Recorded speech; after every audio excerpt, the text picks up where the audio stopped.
আসসালামু আলাইকুম ভাই এবং আপুরা। আশা করি তোমরা সবাই অনেক, অনেক ভালো আছো। তোমাদের সবাইকে স্বাগতম জানাচ্ছি একাডেমিক টু অ্যাডমিশন কোর্সের বায়োলজি ক্লাসে। আজকের ক্লাসে তোমরা দেখতেই পাচ্ছ যে অধ্যায়টা নিয়ে আলোচনা হবে কোষ রসায়ন। তোমাদের অনেকেরই ভয়ের কারণ। আবার যারা বুঝে, বুঝে পড়ো এই অধ্যায়টা তাদের কাছে অনেক বেশি ভালো লাগবে। তো আমার মনে হয় যে বায়োলজির সবচেয়ে গুরুত্বপূর্ণ চ্যাপ্টারগুলোর মধ্যে এটা একটা। এবং এই চ্যাপ্টারটা থেকে আসলে আমরা অনেক কিছু জানতে পারবো। আমরা যদি বুঝে, বুঝে পড়তে পারি, এই চ্যাপ্টারটা অনেক বেশি ইন্টারেস্টিং।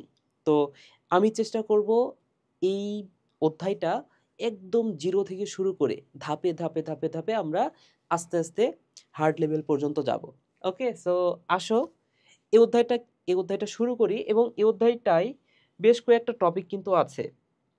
এই অধ্যায়ে বেশ কয়েকটা টপিক আছে। ফার্স্টে কি আমরা পড়বো আসলে এই অধ্যায়ের ভেতরে সেটা একটু তোমাদেরকে ফার্স্টে জানায় দিই। সেটা হচ্ছে এই কোষ রসায়নের ভেতরে ফার্স্টে যে টপিকটা নিয়ে আলোচনা করা আছে সেটা হচ্ছে কার্বোহাইড্রেট। কার্বোহাইড্রেট,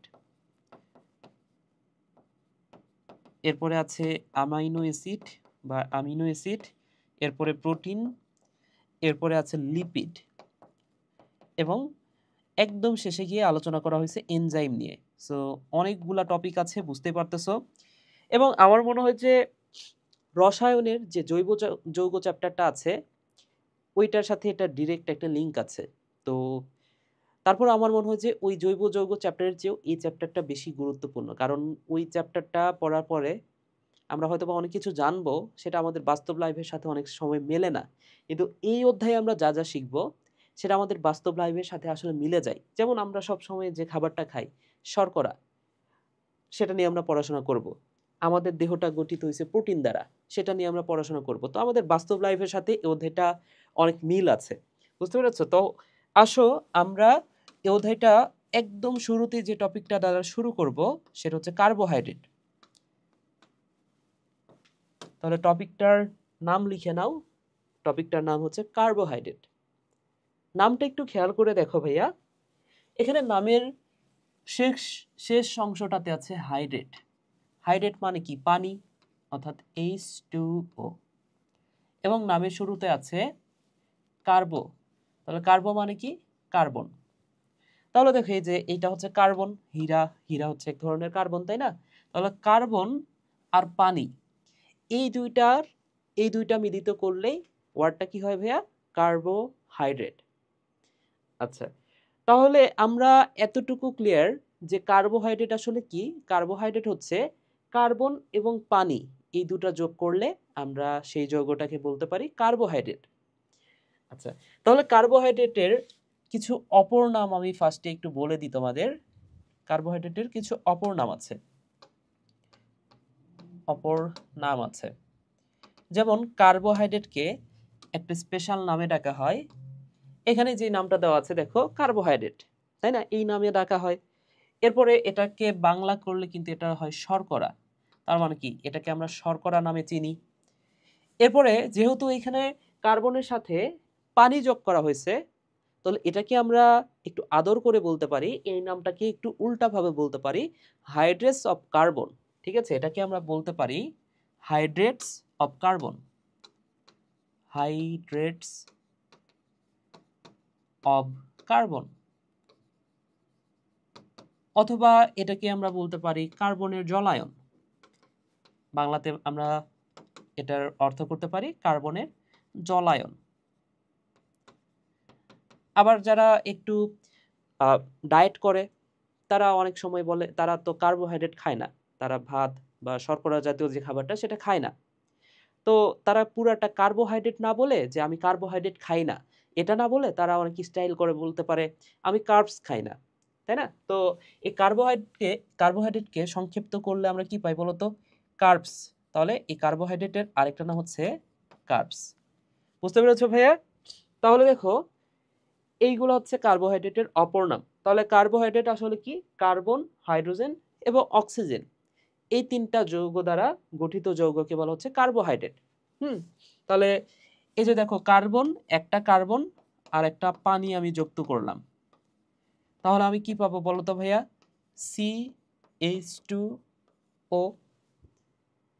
অর্থাৎ কার্বোহাইড্রেটের সংজ্ঞাটা আমি কি বলতে পারি বলো তো? কার্বোহাইড্রেটের সংজ্ঞাটা আমি এইভাবে বলতে পারি যে কার্বন, হাইড্রোজেন, অক্সিজেন এই ৩টা যৌগ দ্বারা গঠিত যৌগকে বলা হচ্ছে, এই ৩টা মৌল দ্বারা গঠিত যৌগকে বলা হয় কার্বোহাইড্রেট। তাহলে কার্বোহাইড্রেট আসলে কি? কার্বোহাইড্রেট হচ্ছে, আমি পরের একটি স্লাইড নিয়ে নিই। কার্বোহাইড্রেট হচ্ছে কার্বন, হাইড্রোজেন,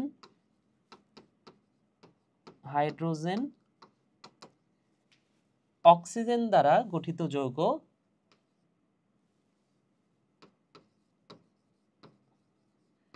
অক্সিজেন দ্বারা গঠিত যৌগই কার্বোহাইড্রেট, তাই না ভাইয়া? যেমন আমি একটা উদাহরণ দিই। উদাহরণটা হচ্ছে, ধরে নাও C6, সবচেয়ে কমন যে উদাহরণটা C6H12O6, এটা হচ্ছে কার্বোহাইড্রেট এবং এটার নামটা হচ্ছে গ্লুকোজ। বুঝতে পেরেছ? ওকে, তাহলে কার্বোহাইড্রেটের ক্ষেত্রে আমরা কি দেখতে পাচ্ছি দেখো তো। এখানে আছে কার্বন যৌগ আছে, এখানে আছে হাইড্রোজেন এবং এখানে আছে অক্সিজেন। তাহলে কার্বনের অনুপাত যদি আমি 1 ধরি, তাহলে এখানে হাইড্রোজেনের অনুপাতটা কত বলো তো ভাইয়া? কার্বন ইস টু হাইড্রোজেন, হাইড্রোজেনের অনুপাত হচ্ছে 2 এবং অক্সিজেনের অনুপাত কত হবে? 1 হবে, তাই না?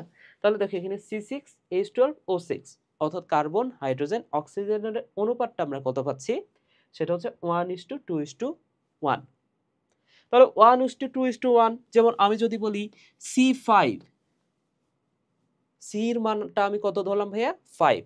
তাহলে হাইড্রোজেনটা কত হবে? হাইড্রোজেন হবে H10, অক্সিজেন হবে O5। তাহলে এটাও একটা কার্বোহাইড্রেট। তাহলে দেখো কার্বোহাইড্রেট তৈরি করা কত ইজি। তাহলে আমি যদি বলি C4, তাহলে কত হবে? হাইড্রোজেনটা কত হবে? হাইড্রোজেন 8O4, এটাও একটা কার্বোহাইড্রেট। তাহলে দেখো কত ইজিলি আমরা কার্বোহাইড্রেট পাইতে পারি। এটা হচ্ছে 5 কার্বন বিশিষ্ট একটা কার্বোহাইড্রেট, এটা হচ্ছে 4 কার্বন বিশিষ্ট একটা কার্বোহাইড্রেট। তাহলে কার্বোহাইড্রেট এর সংজ্ঞাটা আমরা কি জানলাম ভাইয়া বলো তো? কার্বন, হাইড্রোজেন, অক্সিজেন দ্বারা গঠিত যৌগই হচ্ছে কার্বোহাইড্রেট, যেখানে অনুপাতটা হচ্ছে 1:2:1। এই অনুপাত থাকলে সেটাকে আমরা বলি কার্বোহাইড্রেট। কিন্তু এই যে এতক্ষণ ধরে আমরা যে এত কষ্ট করে এত কিছু পড়লাম, এই যে এত কিছু পড়লাম, এগুলো আসলে পুরাতন ধারণা অনুযায়ী, আধুনিক ধারণা না এগুলা। বুঝতে পেরেছো? এগুলো হচ্ছে পুরাতন ধারণা। এই যে এতক্ষণ ধরে আমরা যা কিছু পড়লাম, এই সব কিছু হচ্ছে পুরাতন ধারণা। কেন এটাকে পুরাতন ধারণা বলতেছি ভাইয়া? এর কারণ হচ্ছে এমন অনেক যৌগ আছে যেখানে এই 1:2:1 অনুপাতটা মানে না, তারপরে সেটা কার্বোহাইড্রেট। যেমন আমি তোমাদেরকে উদাহরণ দিতে পারি। তাহলে এমন অনেক যৌগ আছে 1:2:1 অনুপাত মানে না, তবুও কার্বোহাইড্রেট। এরকম একটা উদাহরণ আমি দিতে পারি ভাইয়া, কার্বোহাইড্রেট। ঠিক আছে? তাহলে এটা হচ্ছে 1 নম্বর ব্যতিক্রম। আমরা যা পড়তেছি সেগুলো হচ্ছে ব্যতিক্রম। আচ্ছা, তাহলে 1:2:1 অনুপাতটা মানে না। যেমন আমি একটা উদাহরণ বলতে পারি, ধরে নাও যে গ্লুকোজ। তাহলে গ্লুকোজের সংকেতটা কি বলতো ভাইয়া? গ্লুকোজের সংকেত হচ্ছে C6H12O6। আবার আমি যদি বলি ফ্রুক্টোজ আর গ্লুকোজ কিন্তু পরস্পরের আইসোমার, একে অপরের সমাণু। তার মানে কি ফ্রুক্টোজের সংকেতটাও সেম হবে। ফ্রুক্টোজের সংকেত হচ্ছে C6H12O6।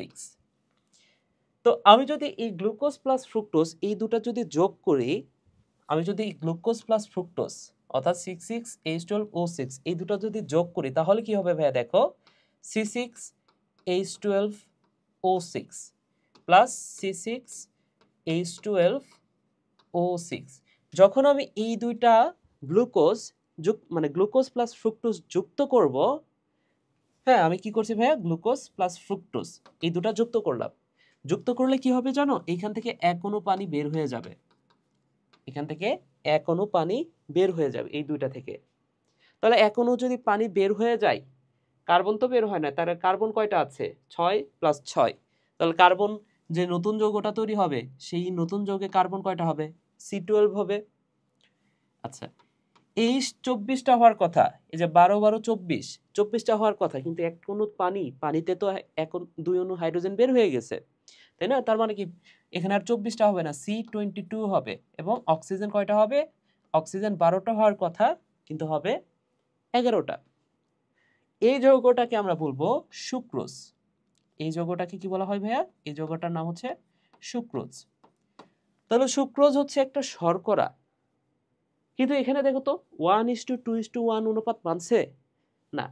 তার মানে কি 1:2:1 অনুপাত মানে না, তবুও সুক্রোজ হচ্ছে শর্করা।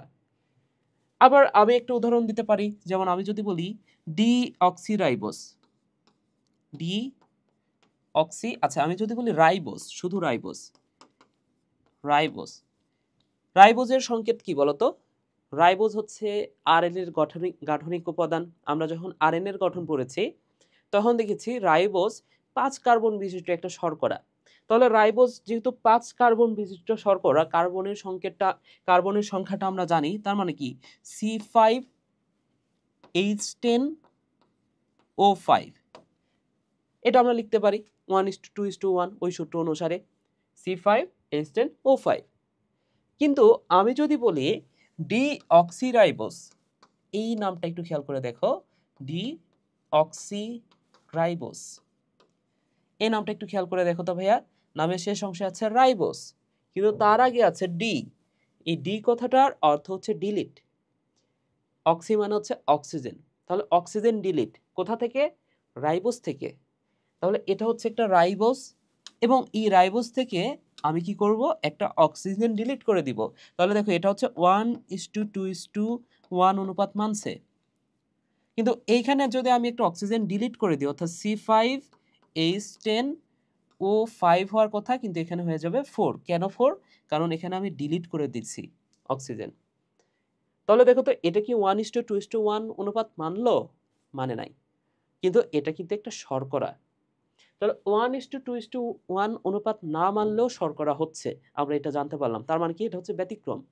আরো একটা ব্যতিক্রম কেস 2 কি হতে পারে ভাইয়া? আরো একটা ব্যতিক্রম, আসো কেস 2 নিয়ে আলোচনা করি। আগেরটা ছিল কেস 1। আচ্ছা, কেস 2 কি হতে পারে? 1:2:1 অনুপাত মানে, তবুও শর্করা নয়, তবুও শর্করা নয়, এরকম যৌগ আছে। যেমন এরকম একটা যৌগের কথা আমি বলতে পারি HCHO। এই যৌগটার নাম কি তোমরা জানো? এই যৌগটার নাম হচ্ছে ফর্মালডিহাইড বা মিথানল। এই যৌগটার নাম হচ্ছে মিথানল, বা এটাকে বলা হয় ফর্মালডিহাইড। এটাকে বলা হতে পারে ভাইয়া ফর্মালডিহাইড।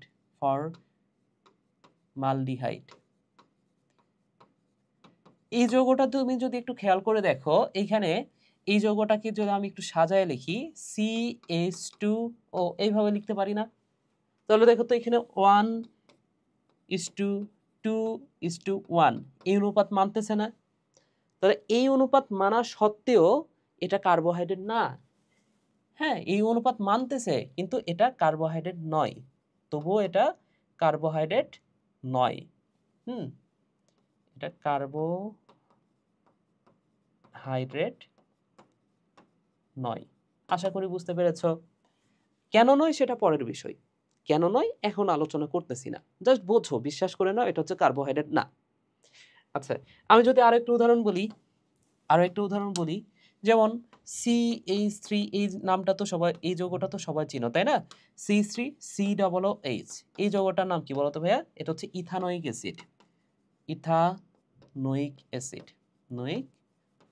অ্যাসিড। তাহলে এই যৌগটা তুমি যদি একটু খেয়াল করে দেখো, এই যৌগটাতে কি কি আছে? কার্বন আছে 2টা, হাইড্রোজেন আছে 4টা, অক্সিজেন আছে 2টা। তাহলে এটাও কি 1:2:1 এই অনুপাতটা মানে কি না? এই অনুপাতটা মানে, তবুও এটা কার্বোহাইড্রেট না, না। বুঝতে পেরেছো? তার মানে কি 1:2:1 হওয়া সত্ত্বেও কার্বোহাইড্রেট হচ্ছে না। আচ্ছা, এবং আরো একটা কেস আমরা পড়ব, সেটা হচ্ছে কেস 3। কেস 3 যেটা বলে সেটা হচ্ছে, আমরা তো জানি যে কার্বন, হাইড্রোজেন এবং অক্সিজেন দ্বারা গঠিত যৌগ হচ্ছে কার্বোহাইড্রেট। কিন্তু এমন অনেক সময় এমন হয় যে কার্বন, হাইড্রোজেন, অক্সিজেন ছাড়াও সালফার, নাইট্রোজেন ইত্যাদি যুক্ত হয়ে কার্বোহাইড্রেট হয়।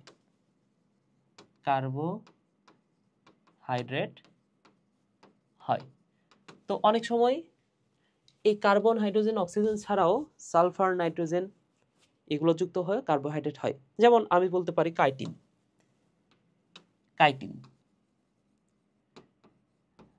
তো এই কাইটিনে অনেক সময় কার্বন, হাইড্রোজেন, অক্সিজেন ছাড়াও নাইট্রোজেন থাকে। বুঝতে পেরেছো? এখানে CHO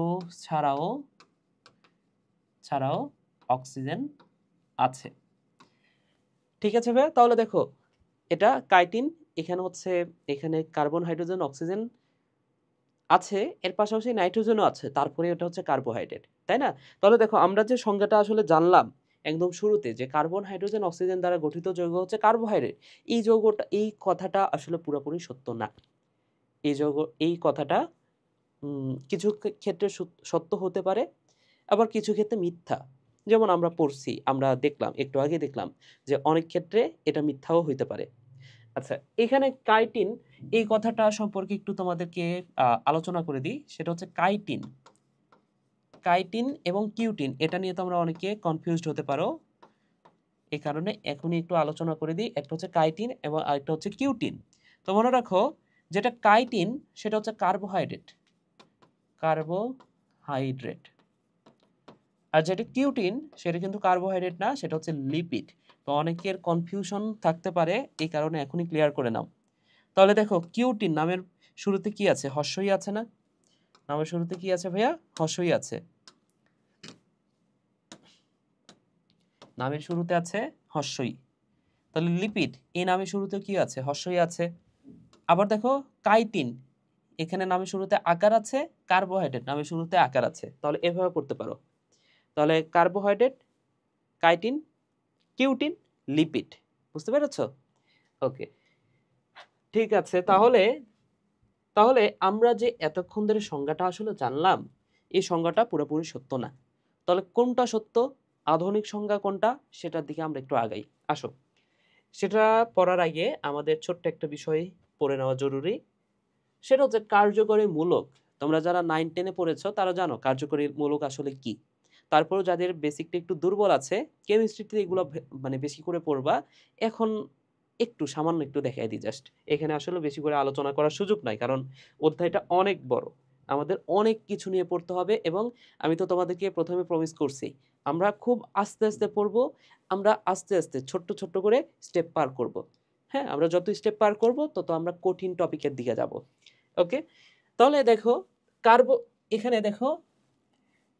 এখানে কার্যকরী মূলক কিছু দেয়া আছে, যেমন অ্যালডিহাইড, এটা হচ্ছে একটা কার্যকরী মূলক। কিটোন, এটা একটা কার্যকরী মূলক। হাইড্রোক্সিল, এগুলো হচ্ছে কার্যকরী মূলক। বুঝতে পেরেছো? যেমন আমি যদি বলি আর কে বলা হয়, এটা কার্যকরী মূলক না, এটাকে বলা হয় অ্যালকাইল মূলক। এটাও কার্যকরী মূলক হতে পারে। আচ্ছা, অ্যালকাইল মূলক। ওকে, তো এই অ্যালকাইল মূলকের সাথে যদি কখনো কখনো হাইড্রোক্সিল যুক্ত থাকতে পারে, তখন এটা হয়ে যায় অ্যালকোহল। তাহলে এটা হচ্ছে অ্যালকোহল মূলক। এই যে OH যুক্ত থাকা মানে কি, ওই যে ওখানে হাইড্রোক্সিল মূলক দেওয়া আছে, বা অ্যালকোহল মূলক। আবার RCHO, এই CHO যুক্ত থাকলে সেটা কি? অ্যালডিহাইড মূলক। আবার RCOOH যদি যুক্ত থাকে তখন সেটাকে কি বলা হয়? অ্যাসিড মূলক। এটা হচ্ছে অ্যাসিড মূলক। এই যে COOH, এটা কি ভাইয়া? এটা হচ্ছে অ্যাসিড মূলক। আমি যদি বলি, এই যে এখানে অ্যালডিহাইড মূলক দেওয়া আছে, কিটোন মূলক। হ্যাঁ, কিটোন মূলকের ক্ষেত্রে RCOR, শেষে একটা আর থাকে, তাহলে এটাকে আমরা বলতে পারি কিটোন মূলক। এখানে CO কে আমরা তাহলে কি বলবো ভাইয়া? CO কে আমরা বলতে পারি কিটোন মূলক। কীটনমূলক। আচ্ছা, এছাড়াও আমি বলতে পারি আর সি ডাবল ও আর, আর সি ডাবল ও আর, এটা কি? এটা হচ্ছে এস্টারমূলক। আর এই যে সি ডাবল ও আর, এটাকে আমরা কি নামে রাখতে পারি? এগুলো হচ্ছে এস্টারমূলক, এস্টারমূলক। আচ্ছা, তো এগুলোর মধ্যে আমাদের সবকিছু আসলে দরকার হবে না। আমরা জাস্ট যদি মনে রাখি এই যে এই কয়টার দরকার হবে। এই কয়টা সবসময় দরকার হবে। এই যে আর সিএইচও, এই যে কীটনমূলক, হ্যাঁ, এবং অ্যালকোহলমূলক। অর্থাৎ এখানে যে কয়টা দেওয়া আছে, এই যে অ্যালডিহাইডমূলক, কীটনমূলক অ্যান্ড হাইড্রোক্সিলমূলক, এই কয়টা জিনিসের আমাদের বারবারই দরকার হবে। তো এইখানে গ্লুকোজ এবং ফ্রুক্টোজের সংকেত দেওয়া আছে, গ্লুকোজ এবং ফ্রুক্টোজের সংকেত দেওয়া আছে। তো এখনই আমি এই গ্লুকোজ ফ্রুক্টোজের সংকেতে যাচ্ছি না, এটা আমরা ধাপে ধাপে স্টেপে স্টেপে ওই জায়গাতে যাব। ঠিক আছে? তো এখানে দেখো সংকেতটা কেমন হতে পারে, সংকেতটা কেমন হতে পারে সেটা জাস্ট একটু খেয়াল করে দেখো। আচ্ছা, অ্যালডিহাইড মূলককে এই যে সিএইচও, এটাকে আমরা এভাবেও লিখতে পারি। অ্যালডিহাইড মূলক যেটা সিএইচও, সিএইচও, এটাকে আমরা এভাবেও লিখতে পারি। কিভাবে লিখতে পারি দেখো, এই যে কার্বন, কার্বনের সাথে ডাবল বন্ড দ্বারা অক্সিজেন যুক্ত আছে, আরও একটা হাতে কি যুক্ত আছে ভাইয়া? হাইড্রোজেন যুক্ত আছে, এবং এক হাত ফাঁকা আছে।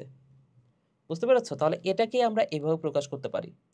আবার এই যে সি ও অর্থাৎ কীটনমূলককে আমরা কিভাবে প্রকাশ করতে পারি? এখানে কার্বন আছে, কার্বনের দুইটা হাত ফাঁকা আছে, এবং এর সাথে ও একটা অক্সিজেন যুক্ত আছে। বুঝতে পেরেছো? এটাকে আমরা বলবো কীটনমূলক। তাহলে এই যে ফাঁকা হাতে তোমার যে কোনো কিছু যুক্ত হতে পারে, সেটা আর যুক্ত হতে পারে। ঠিক আছে? এই যে আর যুক্ত হয়েছে এখানে, তো ওই ফাঁকা হাতে আর যুক্ত হবে, অর্থাৎ অ্যালকাইল মূলক যুক্ত হবে। আশা করি বুঝতে পেরেছো। ঠিক আছে, তাহলে আমরা তো জানি যে একটু আগে পড়লাম কার্বোহাইড্রেটের সঠিক সংজ্ঞাটা আমরা এখনো শিখি নাই। এবার আমরা দেখব কার্বোহাইড্রেটের সঠিক সংজ্ঞা আসলে কিভাবে দেয়া যায়। ওকে, তো তার আগে ছোট্ট আরেকটা বিষয় পড়ায় নিই, আমার মনে হয় যে এটা পড়ানো দরকার সংজ্ঞাটা পড়ার আগে। সেটা হচ্ছে, একটু খেয়াল করে দেখো ভাইয়া, আমরা কার্বোহাইড্রেট চিনব কিভাবে? আমরা কার্বোহাইড্রেট চিনব কিভাবে? এর আগের অধ্যায়ে যখন আমরা পড়েছি, অর্থাৎ যখন আমি কোষ বিভাজন পড়েছি, তখন হয়তো বা এই কথাটা বলেছি যে নামের শেষে, এই কথাটা বলেছি হয়তোবা, নামের শেষে যদি দেখো এএসই আছে, এই এএসই থাকলে সেটাকে আমরা বলতে পারি এনজাইম। আর নামের শেষে যদি দেখো ওএসই আছে, ওএসই থাকার অর্থ হচ্ছে সেটাই শর্করা বা কার্বোহাইড্রেট, শর্করা বা কার্বোহাইড্রেট, কার্বোহাইড্রেট। যেমন আমি যদি বলি গ্লুকোজ, গ্লুকোজ দেখো তো নামের শেষে কি আছে? নামের শেষে কি আছে ভাইয়া? ওএসই আছে না? নামের শেষে আছে ওএসই, তার মানে কি গ্লুকোজ হচ্ছে একটা কার্বোহাইড্রেট। তেমনি ফ্রুক্টোজ, সুক্রোজ, ল্যাকটোজ, গ্যালাক্টোজ, প্রত্যেকটা নামের শেষে ওএসই আছে। কোনো কোনো ক্ষেত্রে, সব ক্ষেত্রে যে থাকবে বিষয়টা এমন না, কোনো ক্ষেত্রে নাও থাকতে পারে, যেমন কাইটিন, এই ক্ষেত্রে নাই। ঠিক আছে, তবে বেশিরভাগ ক্ষেত্রে ওএসি যুক্ত থাকলে সেটা হচ্ছে কার্বোহাইড্রেট। আশা করি বুঝতে পেরেছ।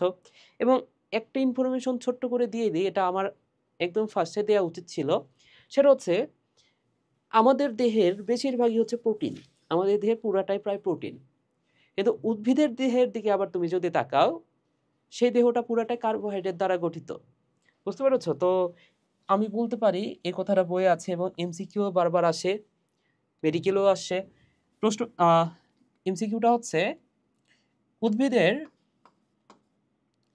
উদ্ভিদের শুকনো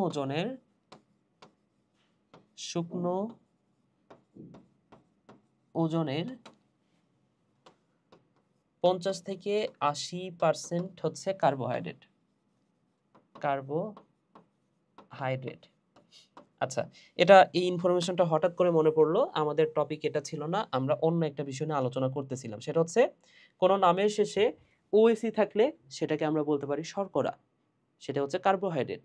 যেমন তুমি বায়োলজি বই পড়তে গিয়ে হঠাৎ করে একটা ওয়ার্ড পাইছো, ধরে নাও হঠাৎ করে তুমি বায়োলজি পুরা বই পড়তে গিয়া হঠাৎ করে একটা ওয়ার্ড পাইলা, যেমন আমার নাম হচ্ছে মাহি, তো তুমি ওয়ার্ড পেয়ে গেছো মাহিওস।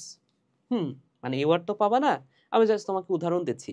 আমার নামের শেষে জাস্ট ওএসি যোগ করে দিলাম, এই ওয়ার্ডটা তুমি বায়োলজি বইয়ে হঠাৎ করে পাইছো, তুমি কি বুঝবা ভাইয়া বলো তো? এটা হচ্ছে একটা শর্করা। ঠিক তেমনি তোমার নামের শেষে ওএসি যোগ করে দেখো তো কেমন লাগে। ওকে, সো আমার নামের শেষে ওএসি যোগ করলে কি হচ্ছে? মাহিওস, এটা একটা শর্করা হয়ে গেল। তাহলে যে কোনো নামের শেষে আমরা ওএসি যোগ করে দিব, সেটাই হচ্ছে শর্করা। আচ্ছা, তো এবার আসো আমরা আরেকটু বিষয় পড়ি, তারপরে সামনের দিকে আগাই, আরেকটু পড়ি। তোমাদেরকে জানাইতে ভালো লাগতেছে। ঠিক আছে, দেখো,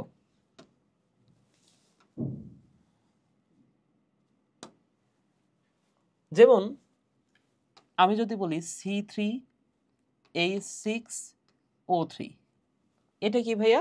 শর্করা। আচ্ছা, তাহলে এটা কত কার্বন বিশিষ্ট শর্করা? আমি যদি বলি এটা কত কার্বন বিশিষ্ট শর্করা বলো তো ভাইয়া? এটা হচ্ছে 3 কার্বন বিশিষ্ট শর্করা। এটা হচ্ছে 3 কার্বন বিশিষ্ট শর্করা। কার্বন বিশিষ্ট শর্করা। আচ্ছা, তাহলে ট্রাই কথাটার অর্থ তোমরা জানো? ট্রাই মানে হচ্ছে 3। ট্রাই মানে কি? 3। তাহলে এটা যেহেতু 3 কার্বন বিশিষ্ট শর্করা, এটা তো কোনো একটি স্পেসিফিক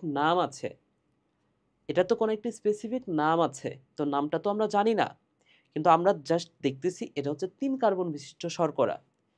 তাহলে এটার ট্রাই কথাটার অর্থ যেহেতু 3, এটার নাম তাহলে আমরা কি বলতে পারি? ট্রায়োজ। ট্রাইয়ের সাথে জাস্ট ওএসি যোগ করে দাও, শেষ। তাহলে এটা কি আমরা বলতে পারি? 3 কার্বন বিশিষ্ট শর্করাকে আমরা বলতে পারি ট্রায়োজ। বুঝতে পেরেছো? ওকে, তাহলে এই ট্রায়োজ এটা 2 ধরনের হতে পারে। এটা তো ট্রায়োজ, 3 কার্বন বিশিষ্ট শর্করা, তাই ট্রায়োজ। এখন 3 কার্বন বিশিষ্ট শর্করা এটা বিভিন্ন রকম হতে পারে।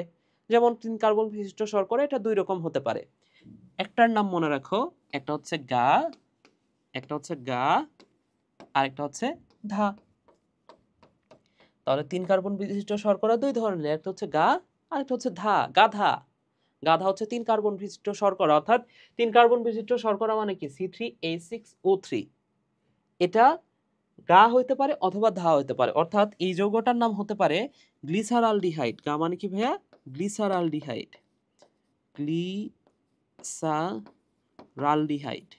রালডিহাইড। অথবা হতে পারে ধা, অর্থাৎ ধা মানে কি? ডাইহাইড্রক্সি এসিটন।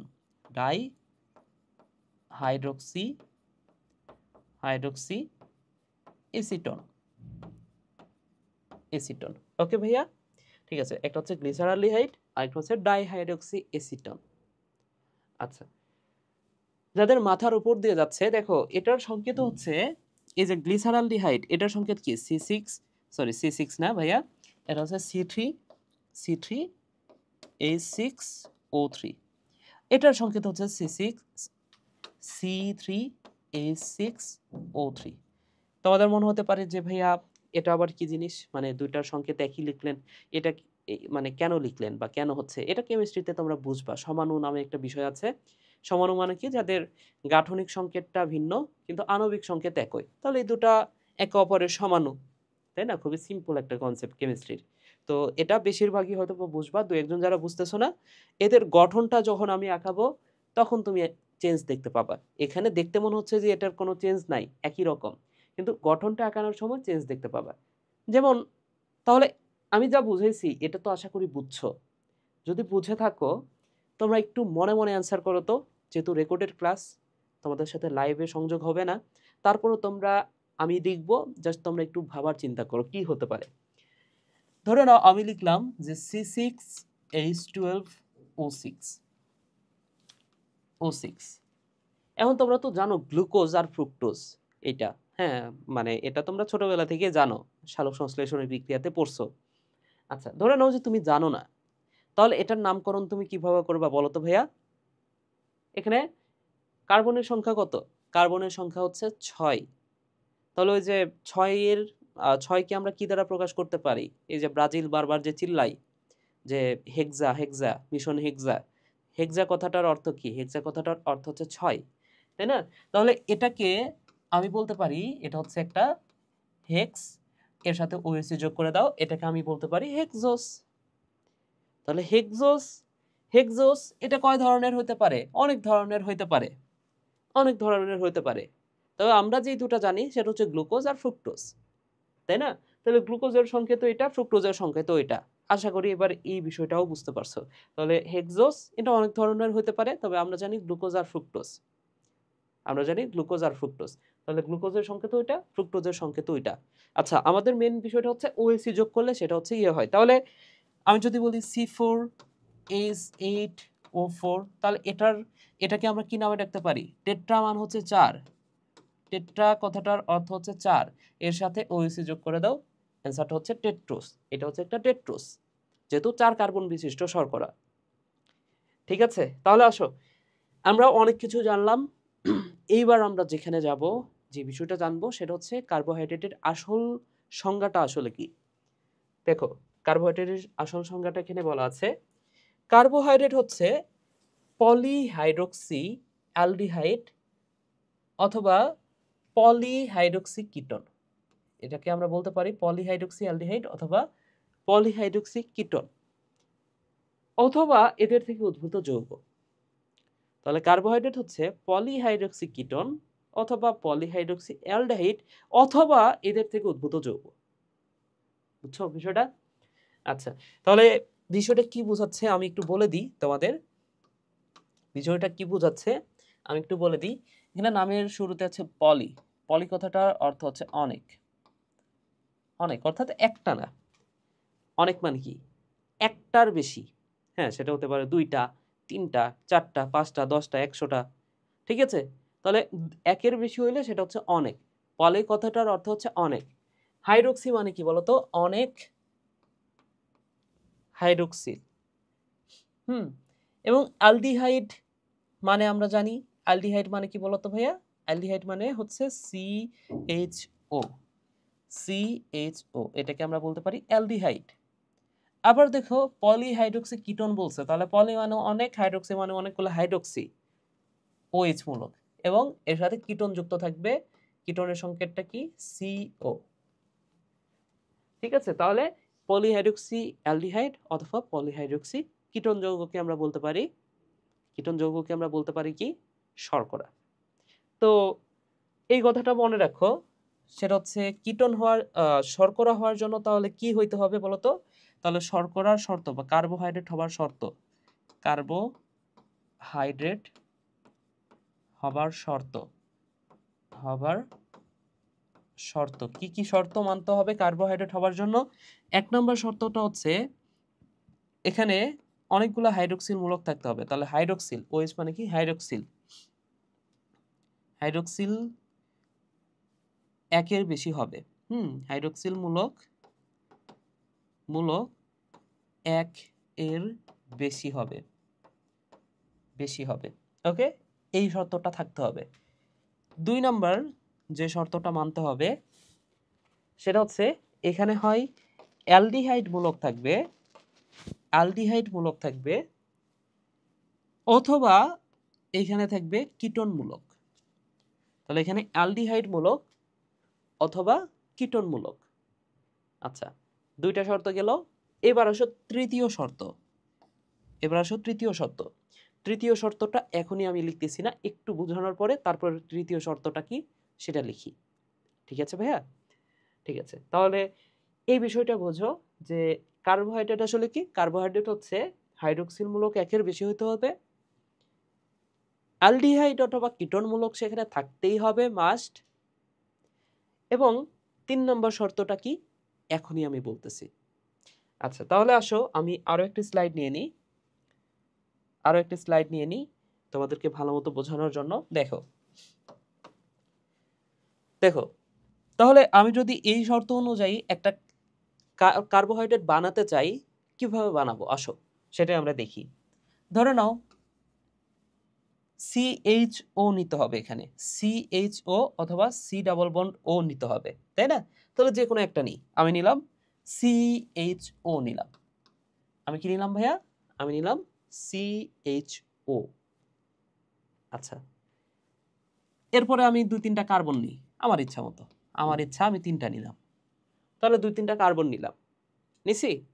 ওকে, নিলাম। এবার আমি কি করব? তাহলে পরের শর্তটা কি বলতো? পরের শর্তটা হচ্ছে এখানে হাইড্রক্সিল মূলক একটার চেয়ে বেশি হইতে হবে। তাহলে একটার চেয়ে বেশি বানায় দিলেই শেষ আমার। তাহলে দেখো তো এখানে কয়টা হাইড্রক্সিল হবে? এখানে দেখো তো, এইখানে একপাশে আমি হাইড্রক্সিল দিলাম, এই পাশে তাহলে বাকি হাতগুলো হাইড্রোজেন দ্বারা পূর্ণ করতে হবে। একটা কার্বনে একটা হাইড্রক্সিল দিব, বাকি হাতগুলো কি দ্বারা পূর্ণ করব ভাইয়া? আচ্ছা, হাইড্রক্সিল আমি দিই। এখানেও একটা হাইড্রক্সিল দিলাম, এখানে আমি একটা হাইড্রক্সিল দিলাম। তাহলে এই কার্বনের বাকি হাত কয়টা? একটা। এই কার্বনের বাকি হাত কয়টা? আরো 2টা। আমরা জানি কার্বনের 4টা হাত। তাহলে বাকি হাতগুলো আমরা কি দ্বারা পূর্ণ করব? হাইড্রোজেন দ্বারা পূর্ণ করব। শেষ। তাহলে এটাকে আমরা বলতে পারি এটা হচ্ছে একটা কার্বোহাইড্রেট। ওকে, এবং এখানে কার্বন সংখ্যা কয়টা? 1টা, 2টা, 3টা। এটা হচ্ছে একটা কার্বোহাইড্রেট হয়ে গেল। ক্লিয়ার ভাইয়া? ওকে, এবার আমি যদি, আমরা তো অ্যালডিহাইড মূলক দিয়ে করলাম, এখানে কি মূলক ছিল? এটা হচ্ছে অ্যালডিহাইড মূলক, তাই না? আমি যদি এবার চাই যে আমি কিটোন মূলক দিয়ে করব, এটা হচ্ছে অ্যালডিহাইড, এটা হচ্ছে কিটোন। তাহলে কিটোন মূলক দিয়ে করি তো, দেখি তো হয় কিনা। কিভাবে করব আমরা একটু দেখি। তাহলে কিটোন মূলক নিই আমরা একটা। তাহলে ধরে নাও এটা হচ্ছে CO, কিটোন মূলক নিলাম। তাহলে CO মানে কি? এখানে ডাবল বন্ড দিয়ে দেখাই দিই। আচ্ছা, এখানে হচ্ছে আমি নিলাম CO, ঠিক আছে? কিটোন মূলক নিতে হবে। CO নিলাম, এখানে নিছিলাম কি? CHO, আর এবার কি নিলাম? CO। আচ্ছা, তাহলে এটাও দেখাই দিই, এখানে কয়টা হাত দ্বারা পূর্ণ আছে বলো তো? এখানে কার্বনের সাথে বন্ধন আছে কয়টা হাত দ্বারা? 2টা হাত দ্বারা, তাই না? আচ্ছা, তাহলে C ডাবল বন্ড O নিলাম। আচ্ছা, এরপরে দেখো নিচে আরো 2টা আমি কার্বন নিলাম আমার ইচ্ছা মতো, আমার ইচ্ছা, মেরি মর্জি। ওকে, তো 3টা কার্বন নিলাম। নেওয়ার পরে দেখো তো বাকি হাতগুলো আমরা কি দ্বারা পূরণ, প্রত্যেকটা কার্বনে আমরা কি দেব? একটা করে হাইড্রোক্সিল দিব, একটা করে হাইড্রোক্সিল দিব। আচ্ছা, তাহলে বাকি হাতগুলো আমরা কি দ্বারা পূর্ণ করব? হাইড্রোজেন দ্বারা পূর্ণ করব। তাহলে এইখানে কার্বনের একটা হাত বাকি আছে, এইখানে 2টা হাত বাকি আছে, তাহলে 2টা হাইড্রোজেন দিয়ে দিলাম। আবার দেখো এই কার্বনের 2টা আর একে 3টা হাত পূর্ণ হয়েছে, তাহলে আরেকটা হাতে কি দিয়ে দিব? হাইড্রোজেন দিয়ে দিব, তাই না? তো তোমাদের কাছে কি মনে হচ্ছে, এটা কি হয়েছে? এটা কি কিটোনমূলক দ্বারা কিটোন শর্করা কি হয়েছে? তোমাদের অনেকের মতে এটা মনে হইতে পারে যে এটা আসলে কিটোন শর্করা হয়ে গেছে। কেন কিটোন শর্করা হয়েছে? দেখো শর্তটা কি ছিল ভাইয়া? শর্তটা ছিল এখানে একের বেশি হাইড্রোক্সিল মূলক লাগবে। তাহলে একের বেশি, এই যে একটা, 2টা হাইড্রোক্সিল মূলক হয়েছে, প্রথম শর্তটা মানছে। দ্বিতীয় শর্তটা হচ্ছে এখানে কিটোন মূলক দিতে হবে। তাহলে এখানে তো কিটোন মূলক আমি দিচ্ছি, C double bond O, ketone মূলক তো আমি দিয়েছি, তাই না? তো তোমাদের মনে হতে পারে যে এটা হয়তো বা কিটোন শর্করা হয়ে গেছে, কিন্তু এটা আসলে কিটোন শর্করা না। কেননা যাদের একটু বেসিক ভালো আছে তারা ইজিলি বুঝতে পারছো, অলরেডি বুঝে গেছো। কিন্তু যাদের বেসিক ভালো না তারা একটু খেয়াল করে দেখো, এই যে CHO, একটু আগেই তো আমি শিখাইলাম এই CHO, এই যৌগটাকে আমি কিভাবে লিখতে পারি দেখো তো? এই যৌগটাকে আমি এইভাবে না লিখে আমি এইভাবে লিখতে পারি, কার্বন ওপরে একটা হাইড্রোজেন যুক্ত আছে, আর এই পাশে 2টা বন্ড দ্বারা অক্সিজেন যুক্ত আছে। এভাবে লিখতে পারি না? তাহলে এইটা যেই কথা, এইটাও সেম কথা, তাই না? তার মানে কি, এইটা যেই কথা, এখানে এই যে C ডাবল বন্ড O, ওপরে দিয়ে দিলাম হাইড্রোজেন, একই কথা হইল। বুঝতে পেরেছো? এই হাইড্রোজেনটাকে আমি জাস্ট এইখানে দিয়ে দিলে দেখো CHO একই হয়ে গেল না? তার মানে কি, এই দুটা সেম বিষয়। এই জিনিসটা এখানে যে আমি লিখছি, এইটা আর এইটা, দুটো হচ্ছে সেম যৌগ। এটা হচ্ছে কিটোন যৌগ না, এটা হচ্ছে অ্যালডিহাইড যৌগ। বুঝতে পেরেছো? তাহলে এটা হচ্ছে অ্যালডিহাইড, এই দুটো হচ্ছে অ্যালডিহাইড, অ্যালডিহাইড। আচ্ছা, তাহলে যেহেতু এরা অ্যালডিহাইড শর্করা, তাহলে শর্করার শেষে আমি যদি OSE যোগ করে দিই, তাহলে সেটাকে তো আমরা বলতে পারি শর্করা। মানে কোনো নামের শেষে OSE যোগ করে দিলে সেটাকে আমরা বলতে পারি শর্করা। তাহলে এই শর্করাটাকে আমরা কি নামে ডাকতে পারি ভাইয়া? অ্যালডিহাইড শর্করা। তাহলে এইভাবে না পড়ে অ্যালডিহাইড শর্করা বলতে সমস্যা হচ্ছে না? তাহলে অ্যালডিহাইডের শেষে OH যোগ করে দাও। তাহলে এই শর্করাগুলোকে আমরা কি নামে ডাকতে পারি? অ্যালডোজ শর্করা। বুঝতে পেরেছো? তাহলে এই শর্করাগুলো হচ্ছে অ্যালডোজ, অ্যালডোজ শর্করা। আশা করি বুঝতে পেরেছো। তাহলে আমরা একটা কিটোজ শর্করা পাইতে চাই, কিটোনযুক্ত শর্করা। এটা তো আমি কিটোন বানাতে চাইলাম, কিন্তু এটা তো আসলে কিটোন হয় নাই, তাই না? তাহলে কিটোন শর্করা আমরা কিভাবে বানাবো? দেখো, আমি আরো একটি স্লাইড নিয়ে নিই। তাহলে কিটোন শর্করা আমি যদি কার্বনটাকে 1 নাম্বার কার্বনে রাখি, দেখো এখানে এটা হচ্ছে 1 নাম্বার কার্বন, এটা হচ্ছে 2 নাম্বার কার্বন, এটা হচ্ছে 3 নাম্বার কার্বন। এখানে এটা হচ্ছে 1 নাম্বার কার্বন, এটা হচ্ছে 2 নাম্বার কার্বন, 3 নাম্বার কার্বন। তাহলে দেখো তো কার্বনটাকে যদি আমি 1 নাম্বার কার্বনে রাখি এবং কিটোন শর্করা বানাতে চাই, সেটা কিন্তু কিটোন শর্করা হচ্ছে না, সেটি অ্যালডিহাইড শর্করাই হয়ে যাচ্ছে। তাহলে আমি বানাতে চাই কিটোন শর্করা। তাহলে কিটোন শর্করা বানানোর জন্য আমাকে এই কার্বনটাকে রাখতে হবে মাঝখানের কার্বনে। তাহলে আমি মাঝখানের কার্বনে C ডাবল বন্ড O দিয়ে দিলাম। তাহলে উপরে একটা হাত, নিচে একটা হাত, নিচে একটা কার্বন, উপরে একটা কার্বন। ওকে, তাহলে C ডাবল বন্ড O এই যৌগটাকে, এই কার্যকরী মূলকটাকে আমি কোথায় রাখছি ভাইয়া? মাঝখানে রেখেছি। অর্থাৎ 1 নাম্বার কার্বনে রাখি নাই, 2 নাম্বার কার্বনে রাখছি। এটা হচ্ছে 2 নাম্বার কার্বন, এটা হচ্ছে 1 নাম্বার কার্বন, এটা হচ্ছে 2 নাম্বার, এটা হচ্ছে 3 নাম্বার। তাহলে বাকি দুইটা কার্বনে একটাতে আমি হাইড্রোক্সিল মূলক দিলাম, এটাতেও আমি হাইড্রোক্সিল মূলক দিলাম, হয়েছে?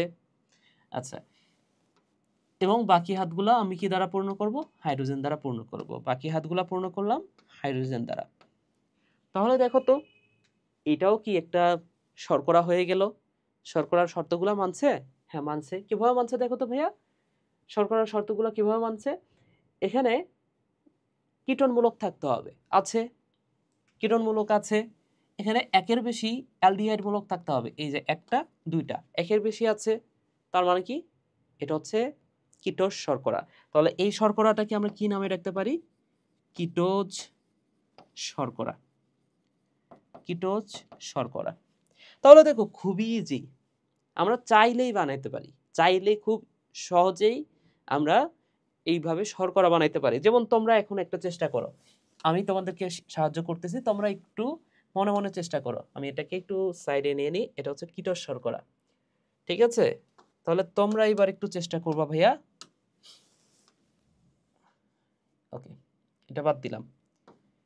ধরে নাও আমি একটা অ্যালডোজ শর্করা বানাতে চাই, তার মানে কি? CHO নিলাম, এরপরে 4টা কার্বন নিয়ে নিলাম। ধরে নাও 4টা কার্বন দিয়ে আমি শর্করা বানাবো, 4টা কার্বন নিয়ে নিলাম।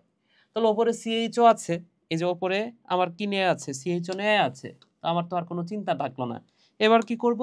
সবগুলা কার্বনে একটা হাইড্রোক্সিল যোগ করে দাও, সবগুলা কার্বনে একটা হাইড্রোক্সিল যোগ করে দাও, বাকি হাতগুলা পূর্ণ করবা হাইড্রোজেন দ্বারা। তাহলে এখানে একটা হাইড্রোজেন, এখানে একটা হাইড্রোজেন, এখানে একটা হাইড্রোজেন, দুইটা হাইড্রোজেন এখানে। তাহলে দেখো তো একটা অ্যালডোজ শর্করা পেয়ে গেছি।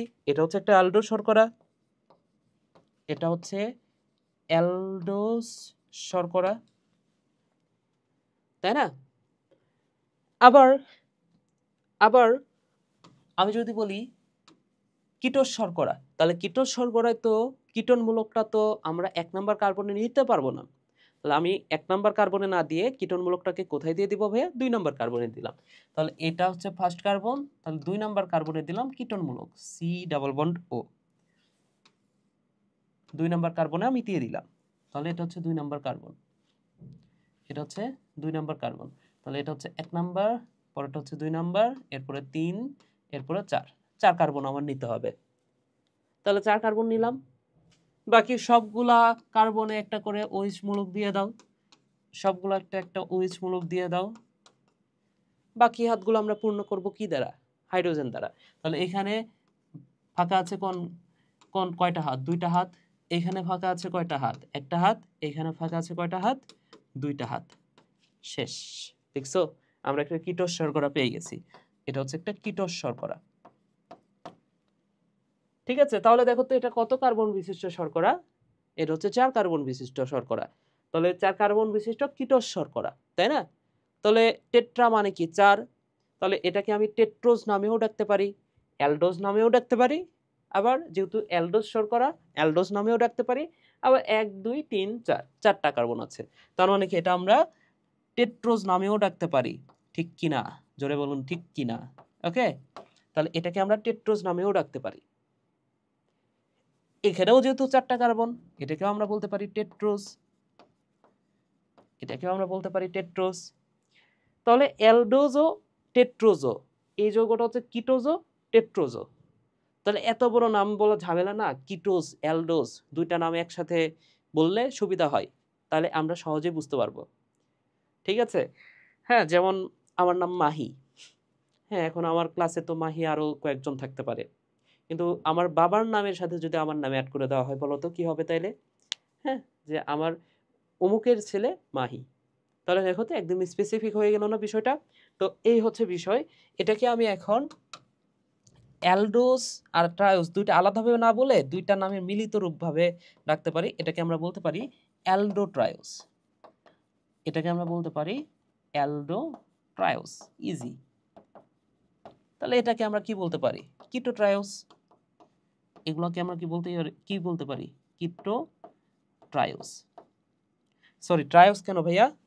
এটা তো হচ্ছে টেট্রোস, তাই না? অ্যালডো টেট্রোস, এটাও কিটো কিটো টেট্রোস, কিটো টেট্রোস। আশা করি বুঝতে পেরেছ। ঠিক আছে, এইগুলা তোমরা বুঝতেছি কিনা একটু জানাবো আমাকে। ঠিক আছে, আমি খুব সহজে খুব আস্তে আস্তে বোঝানোর চেষ্টা করতেছি। ঠিক আছে, আমরা এখনো কঠিন কোনো বিষয়ে ঢুকি নাই, বা আমরা এখনো ইম্পর্ট্যান্ট কোনো জিনিসের ভেতর সেইভাবে এখনো ঢুকিই নাই। ঠিক আছে, আমরা জাস্ট বেসিক আলোচনাগুলো করতেছি। এর মধ্যে আমি একটু চাইতেছি তোমরা যাতে অ্যাডভান্স হও, এই কারণে অনেক কিছু নিয়ে কথা বলতেছি। ঠিক আছে, এবার আসো, এই যে 3 নাম্বার যে শর্তটা, সেটা আসলে কি? এখানে 3 নাম্বার শর্তটা ফাঁকা আছে। দেখো সেটা আসলে কি? সেটা হচ্ছে, আমি এখানে এর আগে যত এক্সপেরিমেন্ট করছি, যতগুলো নাম লিখছি, সবগুলো হচ্ছে 3 কার্বন, এটা হচ্ছে 4 কার্বন, 5 কার্বন, 6 কার্বন। 2 কার্বন লিখি নাই। তাহলে 2 কার্বন হলে কি হতো সেটা একটু আমরা দেখার চেষ্টা করি। দেখো, তাহলে ধরে নাও যে 2 কার্বন বিশিষ্ট শর্করা আমরা যদি বানাইতে চাই, তাহলে দেখো তো আমি CHO নিলাম, তাহলে একটা কার্বন তো হয়ে গেছে। আরেকটা কার্বন নিলাম সি, আরেকটা কার্বন আমি কি নিলাম ভাইয়া? সি। তাহলে এটা হচ্ছে একটা অ্যালডোস শর্করা বানাইতে চাই আমি। তাহলে CHO তো হয়ে গেল। এই কার্বনে আমি একটা নিলাম হাইড্রোক্সিল মূলক। তাহলে বাকি থাকে 2টা হাত, বাকি 2টা হাতে কি দ্বারা পূর্ণ করব? হাইড্রোজেন দ্বারা। তাহলে দেখো তো এইখানে যে যৌগটা তৈরি হলো, এই যৌগটা কি আসলে শর্তটা মানছে? মানে নাই। কিভাবে মানে নাই? দেখো, এখানে অ্যালডিহাইড মূলক আছে, তার মানে কি 1 নাম্বার শর্ত মানছে। 1 নাম্বার শর্তটা ছিল এখানে CHO অ্যালডিহাইড মূলক লাগবে, এখানে CHO অ্যালডিহাইড মূলক লাগবে, অথবা কিটোন মূলক লাগবে। 1 নাম্বার শর্ত মানছে। 2 নাম্বার শর্তটা দেখো তো কি ছিল? অনেকগুলো হাইড্রোক্সিল মূলক লাগবে, কিন্তু এখানে কি হাইড্রোক্সিল মূলক অনেকগুলো আছে? হাইড্রোক্সিল মূলক কি অনেকগুলো আছে নাকি একটাই আছে? হাইড্রোক্সিল মূলক আছে মাত্র একটা। তার মানে কি এটা শর্করা নয়, এটা শর্করা মানে না, নয় এটা। আবার একটা কার্বন দিলে তো এখানে CHO দিতেই শেষ। তার মানে কি 1 নাম্বার কার্বনও হচ্ছে না, 2টা কার্বন দিলেও হচ্ছে না, 3টা কার্বন দিলে শর্করা হচ্ছে। কিটোন মূলক যদি বানাইতে চাই, কিটোন মূলকের ক্ষেত্রে তাহলে এই যে C ডাবল বন্ড O দিলাম, আরেকটা কার্বন দিলাম, দেখো তো এটাই তখন 1 নাম্বার কার্বন। তাহলে C ডাবল বন্ড O এটা তো 2 নাম্বার কার্বনে রাখতে হয়। তো এখানে 2টাই কার্বন যখন নিব, সেখানে 2 নাম্বার কার্বনে কিভাবে রাখবো? ওটাই তো 1 নাম্বার কার্বন হচ্ছে। উপর থেকে গেলে এটা 1 নাম্বার কার্বন, নিচ থেকে গেলে এটাও 1 নাম্বার কার্বনই। তাই না? এটাও 1 নাম্বার কার্বন, ওইটাও 1 নাম্বার কার্বনই। আচ্ছা, এটাকে ধরলে, এটাকে যদি আমি ধরি, আচ্ছা যাই হোক ওইসব বাদ। 2টা কার্বন হইলে আমরা শর্করা গঠন করতে পারবো না, বা কার্বোহাইড্রেট গঠন করতে পারবো না। আশা করি বুঝতে পেরেছো ভাইয়া। তাহলে এইখানে আরো একটা শর্ত হচ্ছে, 3 নম্বর যে শর্তটা আমি লিখি নাই, সেটা হচ্ছে এখানে কার্বন সংখ্যা অবশ্যই 2 বা 2 এর বেশি হতে হবে। তাহলে কার্বন সংখ্যা 2 বা 2 এর বেশি না, 3 অথবা 3 এর বেশি হতে হবে। ঠিক আছে, কার্বন সংখ্যা 3 বা 3 এর বেশি হতে হবে, তখন এই সূত্রটা ঠিকঠাক মতো কাজ করবে। এখন ভাইয়া তোমাকে যদি বলা হয় যে বলো তো ভাইয়া যে 5 কার্বন বিশিষ্ট একটা শর্করা ইজিলি বানাইতে পারবা না? এখন কি করবা? অ্যালডিহাইড অথবা কিটোন দিয়ে দিবা। যদি অ্যালডিহাইড দাও 1 নাম্বার কার্বনে বসাবা, কিটোন দিলে 2 নাম্বার কার্বনে বসাবা, বাকি কার্বনগুলো হাইড্রক্সিল বসাই দিবা, আর যত হাত বাকি থাকবে সবগুলোতে হাইড্রোজেন। ইজি, ইজি না? হ্যাঁ, আশা করি পারবা এখন। হ্যাঁ, এই যে দেখো, এটা হচ্ছে পলিহাইড্রক্সি অ্যালডিহাইড, এটা হচ্ছে পলিহাইড্রক্সি কিটোন। এই যে এখানে গ্লুকোজে 1 নাম্বার কার্বনে কি আছে? অ্যালডিহাইড মূলক আছে। আর এই ফ্রুক্টোজ, এটা যেহেতু কিটোজ, তার মানে কি এখানে 2 নাম্বার কার্বনে কিটোন মূলক আছে। খুবই সিম্পল কথা। আচ্ছা, তাহলে দেখো আমরা কার্বোহাইড্রেট বানানো খুব ইজি ওয়েতে শিখে গেলাম। এইবার আমি তোমাদেরকে একটা প্রশ্ন করতে চাই, দেখি এই প্রশ্নটা কে পারো। আমি তোমাদেরকে একটা যৌগ দিই, হ্যাঁ, আমি তোমাদেরকে একটা যৌগ দিই। যৌগটা হচ্ছে COH,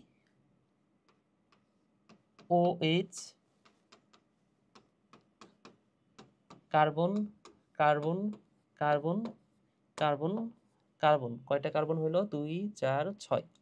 ঠিক আছে, তাহলে CH OH H H OH OH H OH H OH H H। আচ্ছা, তোমাদের কাছে প্রশ্ন, এই যৌগটার নাম হচ্ছে সরবিটল। এই যৌগটার নাম হচ্ছে সরবিটল। সরবিটল। তোমাদের কাছে আমার প্রশ্ন ভাইয়া, বলো তো এই সরবিটল, এটা কি আসলে শর্করা? এটা কি আসলে শর্করা? দেখি, তোমরা 1 মিনিট একটু ভাবো। 1 মিনিট না, পজ করো, ভিডিওটা পজ করে ভাবো। আমি তো 1 মিনিট সময় দিতে পারবো না, রেকর্ডেড ভিডিও যেহেতু। তোমরা একটু পজ করো ভিডিওটা এবং একটু ভেবে বলো যে এটা কি আসলে শর্করা নাকি এটা শর্করা না। ওকে, একটু ভাবো। আচ্ছা, যারা ভেবেছো, অনেকের মনে হতে পারে এটা আসলে শর্করা না। কেন শর্করা না? দেখো, শর্করা হওয়ার 1 নম্বর শর্তটা কি? শর্করা হওয়ার প্রথম যে শর্তটা সেটা ছিল যে শর্করা হওয়ার জন্য অবশ্যই সেখানে অনেকগুলো হাইড্রোক্সিল, একটার চেয়ে বেশি হাইড্রোক্সিল মূলক থাকতে হবে। তাহলে এখানে হাইড্রোক্সিল মূলক কি বেশি আছে? অনেকগুলো আছে। তার মানে কি সঠিক, প্রথম শর্তটা মানছে।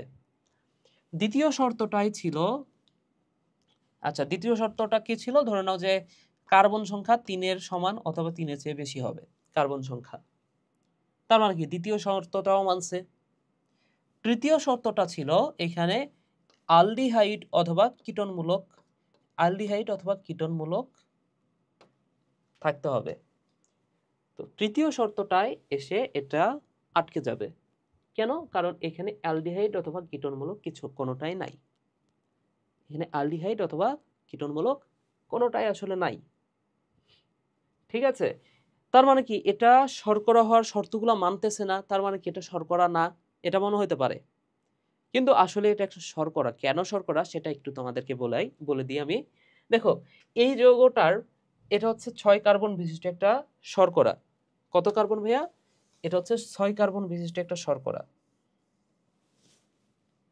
আচ্ছা থামো, এটা হচ্ছে 6 কার্বন বিশিষ্ট একটা শর্করা।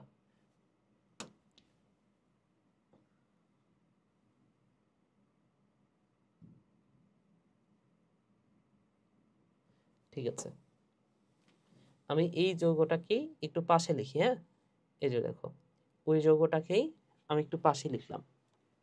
তো আমি এই যে প্রথম যে কার্বনটা, সেই কার্বনটাকে আমি মুছে দিই। এটা হচ্ছে 1 নাম্বার কার্বন।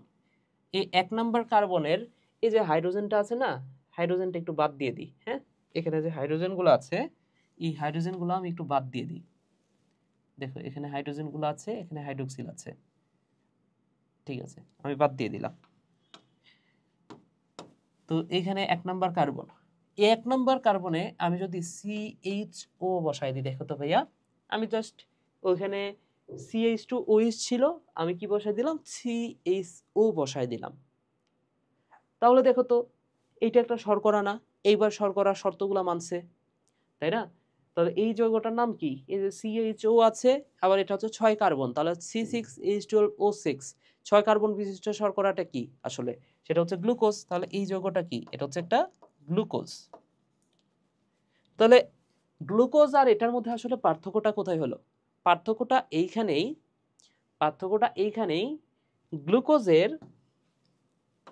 গ্লুকোজের এই যে CHO আছে না, CHOর জায়গাতে আমি জাস্ট এই যে CHO যে আছে এখানে অক্সিজেনটা একটু আগে দিয়ে দিই এবং হাইড্রোজেনটা একটু পরে দিয়ে দিই। CHO না লিখে আমি কি লিখলাম, COH লিখলাম। তার মানে কি, এটা হচ্ছে হাইড্রোক্সিল মূলক বানাই দিলাম।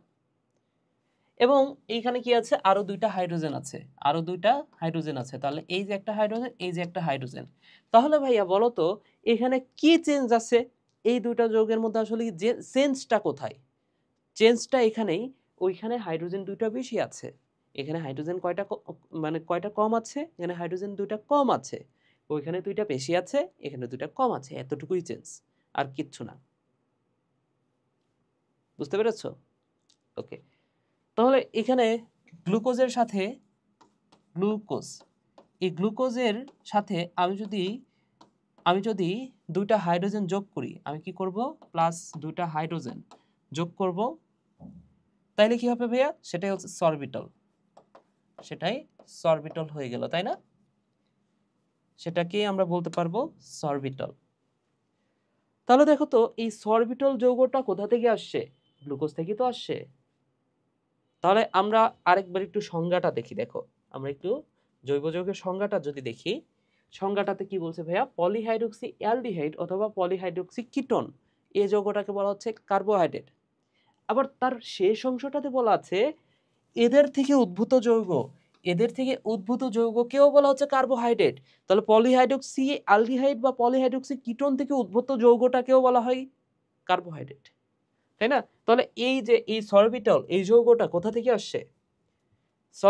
এই যৌগটা কোথা থেকে আসলো? গ্লুকোজ থেকে আসছে। কোথা থেকে আসছে? গ্লুকোজ থেকে আসছে। তার মানে কি, গ্লুকোজ একটা শর্করা থেকে সরবিটল উদ্ভূত হয়েছে। তার মানে কি, এটা একটা সরবিটল, এটা একটা শর্করা। সরবিটল এটা কি ভাইয়া? এটা হচ্ছে একটা শর্করা, ঠিক আছে? এটা হচ্ছে শর্করা থেকে উদ্ভূত, শর্করা থেকে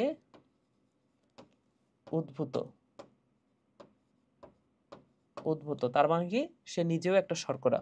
সরবিটল হচ্ছে একটা শর্করা, ঠিক আছে? তাহলে আশা করি শর্করার যে কনসেপ্টটা সেটা তোমাদের কাছে একদম ক্রিস্টাল ক্লিয়ার। এখন থেকে আশা করি তোমরা শর্করা থেকে যে কোনো প্রশ্ন আসলে এই বেসিক অংশটুকু দ্বারা তোমরা যে কোনো প্রশ্নের অ্যান্সার করতে পারবা। এর মধ্যে থেকে প্রশ্ন আসলে তোমাদের আশা করি আর কখনোই ভুল হবে না। এইবার আসো, আমরা যে বিষয়টা পড়ব সেটা হচ্ছে শর্করার আসলে বৈশিষ্ট্যটা কি, কার্বোহাইড্রেটের আসলে বৈশিষ্ট্যটা কি। কার্বোহাইড্রেটের বৈশিষ্ট্যটা হচ্ছে, দেখো, কার্বোহাইড্রেট এরা সমানতা প্রদর্শন করে। তো সমানতা কি ভাইয়া? সমানতা মানে হচ্ছে মেটামেরিজম, তো আইসোমারিজম। এবং এই সমানতা এটা নিয়ে আমরা পরে পড়ব। তো জাস্ট বিশ্বাস করে নাও যে এই শর্করা যারা বা কার্বোহাইড্রেট যারা, তারা সমানতা প্রদর্শন করে। এই বিষয়টা ভাইয়া আমি বলতেছি, আমার কথাটা বিশ্বাস করে নাও। ওকে, তাহলে আলোক সমানতা প্রদর্শন করে শর্করা, ঠিক আছে? এরপরে দেখো, এরা স্বাদে মিষ্টি কারা? যেমন আমরা চিনি খাই, চিনি হচ্ছে স্বাদে মিষ্টি।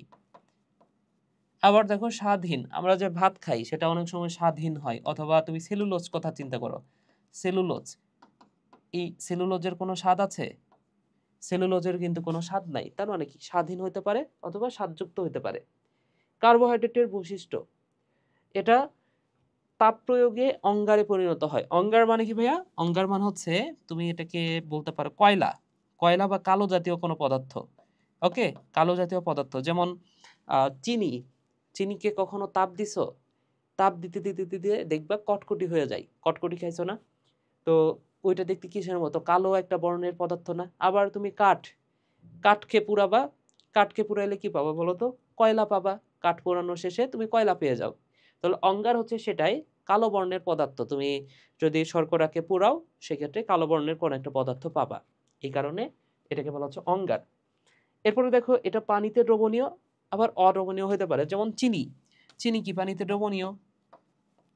চিনি চিনি হচ্ছে পানিতে দ্রবণীয়, আবার অদ্রবণীয় হতে পারে, যেমন ওই যে সেলুলোজ, সেলুলোজটা কি পানিতে দ্রবণীয়? বা স্টার্চ, আমরা যে ভাতটা খাই, ভাত কি পানিতে মিশে যায়? মিশে না। তাহলে সেলুলোজ, সেলুলোজ এটা হতে পারে। এরপরে দেখো অ্যাসিডের সাথে মিশে এটা এস্টার গঠন করে। এস্টার মানে কি ভাইয়া? COO। হ্যাঁ, তো এইগুলো আসলে কেমিস্ট্রিতে পড়বা, অ্যাসিডের সাথে কার্বোহাইড্রেট মিশে কিভাবে, বা এই অ্যালডিহাইড বা কিটোনমূলক মিশে কিভাবে এস্টার হচ্ছে, এগুলো হচ্ছে কেমিস্ট্রিতে পড়বা। জাস্ট তুমি জাস্ট বিশ্বাস করে নাও যে ভাইয়া এগুলো হয়। ওকে, তাহলে এই যে এস্টার, এস্টারটা তাহলে কিভাবে কি তৈরি হয় দেখো। ধরে নাও যে এই যে CHO, এটা হচ্ছে অ্যালডিহাইড মূলক, অথবা C+O। হ্যাঁ, এর সাথে যখন তুমি হচ্ছে অ্যাসিডের বিক্রিয়া দিবা, COOH এর বিক্রিয়া দিবা, তখন ভাইয়া তুমি এখান থেকে যে যৌগটা পাবা সেটা হচ্ছে COR, যে কার্যকরী মূলকটা পাবা সেটা হচ্ছে COR। এটা হচ্ছে এস্টার। তো এগুলো তোমরা কেমিস্ট্রির জৈব যৌগতে পড়বা। এখন জাস্ট তুমি একটু বিশ্বাস করে নাও যে এগুলো আসলে হয়। যখন ওইটা পড়বা তখন তুমি ইজিলি বিক্রিয়ার মাধ্যমে জানতে পারবা। আচ্ছা, এবং এটা দানাদার হতে পারে, তন্তুময় হতে পারে, যেমন চিনি। চিনি কি দানাদার? চিনি হচ্ছে দানাদার। আবার তন্তুময় কি? সেলুলোজ। সেলুলোজ গুলো হচ্ছে তন্তুর মতো, তাহলে এটা হচ্ছে সেলুলোজ, সেলুলোজ। আশা করি বুঝতে পেরেছ ভাইয়া। ওকে, ঠিক আছে। তাহলে দেখো কার্বোহাইড্রেটের বৈশিষ্ট্যগুলো তুমি যদি জাস্ট চিনির কথা মনে রাখো, ভাতের কথা মনে রাখো, হ্যাঁ, এরপরে সেলুলোজের কথা মনে রাখো, তাহলে কিন্তু তুমি কার্বোহাইড্রেট বৈশিষ্ট্যগুলোও লিখতে পারবা। ঠিক আছে ভাইয়া। এর পরের প্রশ্ন, পরের টপিকটা দেখো, কার্বোহাইড্রেটের বৈশিষ্ট্য। আচ্ছা, কার্বোহাইড্রেটের কাজ কি? যেমন ভাত, ভাত, গম, আলু, এগুলো আমরা কি খাই। আবার কাঠ দিয়ে আমরা কি আসবাবপত্র বানাই, বাড়ি বানাই, তাই না? তাহলে এটা খাদ্য, বাসস্থান। হ্যাঁ, আবার অনেকে কিন্তু আগে গাছের পাতা পড়ে থাকতো, তাই না? আগেকার মানুষেরা যখন কাপড় পাইতো না তখন কি তাদের লজ্জাস্থান ঢাকতো কিভাবে? পাতা দিয়ে। তার মানে কি এগুলো হচ্ছে বস্ত্র হিসেবেও কাজ করছে। এই যে দেখো, বস্ত্র, খাদ্য, বাসস্থান এগুলোর যোগান দেয়। এরপরে কার্বোহাইড্রেট শক্তির উৎস। হ্যাঁ, যেমন অনেক সময় বলা হয় যে পরীক্ষার দিন সকালে মিষ্টি জাতীয় কিছু খাওয়ার জন্য। কেন মিষ্টি জাতীয় কিছু খাওয়ার জন্য? কারণ আমাদের ব্রেনের খাবার হচ্ছে মিষ্টি। মিষ্টি মানে হচ্ছে শর্করা। বুঝতে পেরেছো? তাহলে শর্করার খাবার হচ্ছে, শর্করার খাবার বলতেছি ব্রেন। ব্রেইনের খাবার কি ভাইয়া? ব্রেইনের খাবার হচ্ছে শর্করা, শর্করা বা গ্লুকোজ, শর্করা বা গ্লুকোজ। ঠিক আছে। আর যদি বলা হয় যে আম, ওই যে কি বলে, শুক্রাণু, শুক্রাণুর খাদ্যটা কি? শুক্রাণু, শুক্রাণুর প্রধান খাবারটা কি? শুক্রাণুর খাবার হচ্ছে ফ্রুক্টোজ। এই কথাটা মনে রাখো ভাইয়া, শুক্রাণুর খাবার হচ্ছে ফ্রুক্টোজ। তাহলে দেখো শক্তির উৎস হিসেবে কাজ করতেছে গ্লুকোজ, ফ্রুক্টোজ, এগুলা আমাদের দেহের পুরা দেহে শক্তির উৎস হিসেবে কাজ করে। সাপোর্টিং টিস্যুর গাঠনিক উপাদান, সাপোর্ট দেয় না? ওই যে সেলুলোজ উদ্ভিদকে কি করে? সাপোর্ট দেয়। তাহলে সাপোর্টিং টিস্যুর গাঠনিক উপাদান হিসেবে কাজ করতেছে। তাহলে সাপোর্টিং টিস্যু কোনটা হতে পারে? সেলুলোজ হতে পারে, সেলুলোজ। ওকে, নিউক্লিক অ্যাসিডের গাঠনিক উপাদান, নিউক্লিক অ্যাসিডের গাঠনিক উপাদান। তাহলে নিউক্লিক অ্যাসিড কি দ্বারা গঠিত? অর্থাৎ ডিএনএ, আরএনএ। তো তোমরা হচ্ছে রাইবোজ সুগার পড়ছো, রাইবোজ সুগার দিয়ে কি গঠিত হয়? আরএনএ গঠিত হয়। হ্যাঁ, আবার ডিঅক্সিরাইবোজ, ডিঅক্সিরাইবোজ এটা দ্বারা কি গঠিত হয় ভাইয়া? ডিএনএ গঠিত হয়। তাহলে নিউক্লিক অ্যাসিডের গাঠনিক উপাদান সঞ্চয়ী পদার্থ হিসেবে থাকে, যেমন স্টার্চ, যেমন স্টার্চ। স্টার্চ কোথায় সঞ্চয়ী উপাদান হিসেবে থাকে? আমরা যে চাল খাই, চালটা কি আসলে? স্টার্চ। এটা কি সঞ্চিত আছে না? এর ভেতরে শক্তিটা সঞ্চিত আছে। আবার আম, আর কি বলা যায়, সঞ্চয়ী পদার্থ হচ্ছে গ্লাইকোজেন। গ্লাইকোজেন আমাদের দেহে গ্লুকোজটা গ্লাইকোজেন হিসেবে জমা থাকে, তাহলে এটা হচ্ছে একটা সঞ্চিত উপাদান। কোষ প্রাচীরের গাঠনিক উপাদান, কোষ প্রাচীরের গাঠনিক উপাদান কোনটা? সেলুলোজ, এটা হচ্ছে সেলুলোজ। বুঝতে পেরেছো আশা করি। এরপরে দেখো কেলভিন চক্র, ক্রেবস চক্র এগুলাতে অংশগ্রহণ করে। তোমরা তো জানো যে কেলভিন চক্রের মাধ্যমে কি তৈরি হয়? C6H12O6 এগুলো তৈরি হয়। আবার ক্রেবস চক্রে রাইবোলোজ 1,5 বিসফসফেট এগুলা থেকে আরো অনেক কিছু তৈরি হয়। হ্যাঁ? তো এই ক্রেবস চক্র সরি কেলভিন চক্রে তো ওই রাইবোলোজ 1,5 বিসফসফেট। ক্রেবস চক্রেও শর্করাটা লাগে। বুঝতে পেরেছো? ওকে। এরপরে দেখো কোএনজাইম। কোএনজাইম নিয়ে আমাদের আলোচনা আছে এই অধ্যায়ের শেষের দিকে। তো কোএনজাইম ওইখানেও কিন্তু এই শর্করাটা আসলে লাগে। কার্বনিক অংশ হিসেবে কাজ করে। তাহলে এগুলো হচ্ছে কার্বোহাইড্রেট। কার্বোহাইড্রেটের কাজ। তাহলে এগুলো তোমাদের সিকিউ এর জন্য গুরুত্বপূর্ণ। সিকিউ এর জন্য তোমার গ বা ঘতেই এই সিকিউ এর জন্য এগুলো দিতে পারে যে কার্বোহাইড্রেটের কাজ কি, অথবা এর আগে যেটা বললাম যে কার্বোহাইড্রেটের বৈশিষ্ট্যটা কি, এই জিনিসগুলো আসলে তোমার সিকিউতে আসবে। আশা করি বুঝতে পেরেছো। আচ্ছা ঠিক আছে ভাইয়েরা, তাহলে এই ভিডিওতে আমরা কার্বোহাইড্রেটের যে বেসিক বিষয়গুলো নিয়ে আলোচনা করেছি। কার্বোহাইড্রেট কিভাবে নামকরণ করবা, কিভাবে কার্বোহাইড্রেট তুমি বানাতে পারবা, এই বিষয়গুলো নিয়ে আলোচনা করেছি।